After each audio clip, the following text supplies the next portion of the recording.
నీ అటువంటి ఇత్త ఇత్త అన్న మొగరు నమ్మడదట అత్త అత్త అన్న ఆడని నమ్మదాడు నీ ఇక నీకు నాకు ఎప్పటికి పోటేనా అండగాళ్ళ పిల్లని బండి మీద వేసుకొస్తే అంకాయకు ముందు నీళ్ళు పోసండిందట ఒక్కటాక ఎవరి ముక్కలు చుట్టాలు బాగా తిరోయి అవో సట్టగల్లారి చుట్టమా అయితే రొయ్యగల్లారి రోలెక్కి చూసిందట ఇక నీళ్ళని తెలియకల్లా మొగని తెలపురం మొమ్మంటే ఇక రోజుకి ఇంటికి వచ్చి త్వరలో మొగని 9 నీకు నాకు ఎప్పటికి రండి ఇంటికైనాక ఉంటుందా అని నాలుకాల నంది వీర కూకుండి శంకరుడు పార్వతి ఎట్లా బయలు వస్తున్నారయ్యా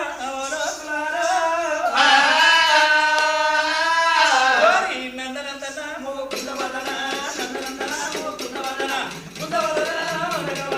నందనందన మోకుంద వదన నందనందన మోకుంద వదన నందనందన మోకుంద వదన